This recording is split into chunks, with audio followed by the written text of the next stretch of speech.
This is Sai Sashwati and I'm a legal intern at Lex and Company. Today I'm going to discuss about a very important document that is there under the Companies Act 2013 and the document that is advised to be kept by every company which is the Article of Association.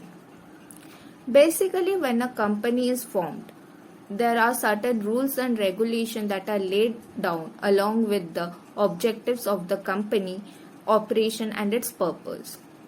This law regulates the internal affair of the company. There are two very important documents that are there under the company. One is the Memorandum of Association and other one is the Article of Association. Whereas MOA is known as the constitution of the company, over there Article of Association is subordinate to the Memorandum of Association. Here we will discuss only about the Article of Association. Article of Association contains the bylaws under which the company regulates its operation and functioning, like appointment of directors or handling the financial records of the company. Let's imagine the company as a mission. The Article of Association then can be considered as a user manual for this machine. It defines the operations that the machine is supposed to perform and how the company will work on the basis of that Article of Association.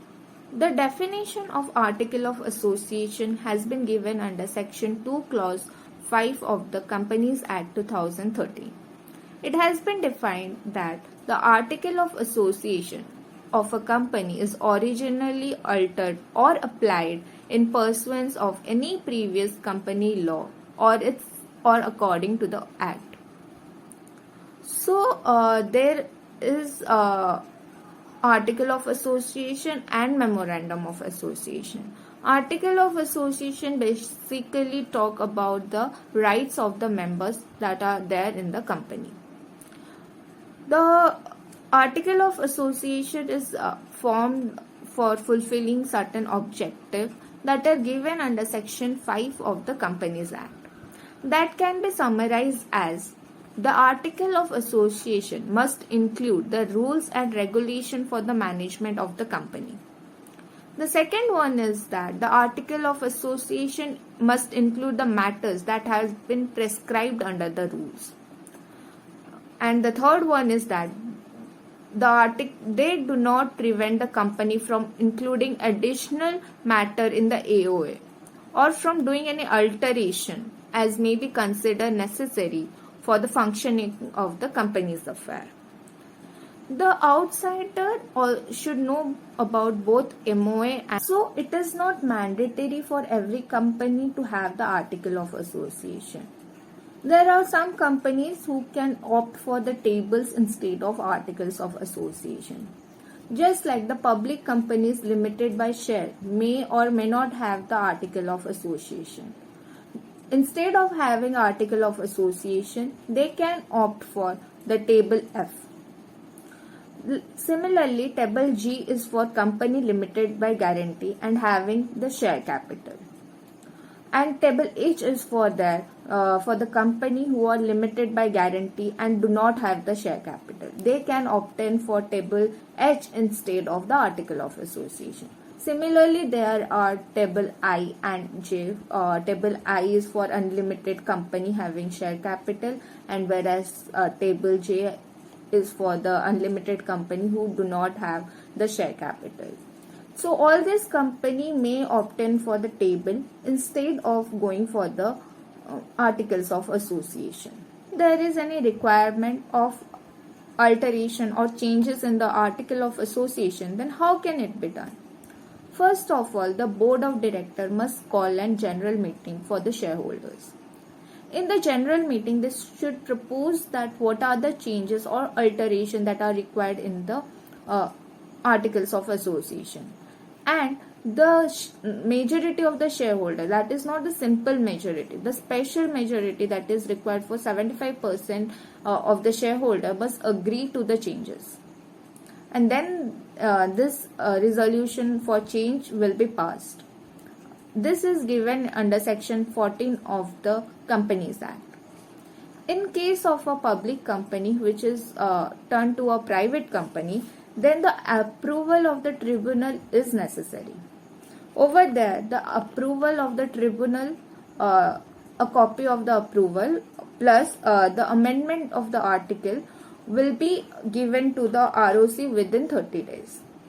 If there is no such changes, only the articles of association of the company has to be changed without changing into a public company to a private company, then only the amendment of the article and the special resolution has to be given to the ROC within 15 days. Like this, the article of association may be amended and altered. There are various restrictions that has been imposed by law when it comes to any amendment to be done in the article of association. The first one is that the alteration that has been made in the article of association requires a special majority given by the shareholders. That means 75% of the shareholders must agree for the amendment of the article of association. The second one is that the alteration must not violate the provision that are there in the Memorandum of Association. Memorandum of Association is known as the constitution of the company, whereas article of association is just a subordinate to it. So any alteration that has been made in the article of association should not violate the provision that are there in the Memorandum of Association. The third one is that the alteration that has been made in the article of association must not violate the sections that are present or provision that are present in the Companies Act, because on the basis of Companies Act only the companies perform, and Memorandum of Association is subordinate to the Companies Act, and thus article of association is also subordinate to the Companies Act as it is subordinate to the Memorandum of Association. That's why any alteration in the articles of association should not violate the Companies Act provisions. The fourth one is that in case of a public company changing to private company, the articles of association needs to be changed, and over there the tribunal permission is required. Sometimes a company cannot alter the article so as to dividend out the capital. The dividend over here given in a form of profits. Sometimes an example is like a subsidiary company cannot alter the article so as to hold a share in the holding company. These are some examples where articles of association cannot be altered. We came to know about the law which restricts the amendment of the article of association. Now we will talk about the judicial pronouncement that has been given from case to case which stops from amending the articles of association. So when we amend the article of association, that should be done in a good faith. If it is done in a bad faith with the intention to deceive the members or the third party, then such alteration is prohibited. Article must not deprive any person of his right under a contract. So any amendment in the article of association that is depriving someone's right to enter into a contract, then that amendment cannot be done. The articles must not breach any contract with the third party. Such alteration, if done, then that is also not allowed. The fourth one is that alteration in the article of association must not enhance the liability of members. It may not take away the rights and may not enhance, and such amendment are only allowed. The last one is the alteration that has been done in the article of association should not be fraud on the minority by the majority. As we know that the majority of the shareholders, that is the 75% of the shareholders, when agree, then the alteration is done. So the majority of the shareholders cannot fraud on the minority shareholders by changing the articles of association. So these were the various restrictions that has been put by the judicial pronouncement that have been decided from case to case. In this video, we basically talk about the article of association, its meaning, any alteration that has to be done, and the restriction that has been put to the alteration that will be done to the articles of association. So that's it. Thank you.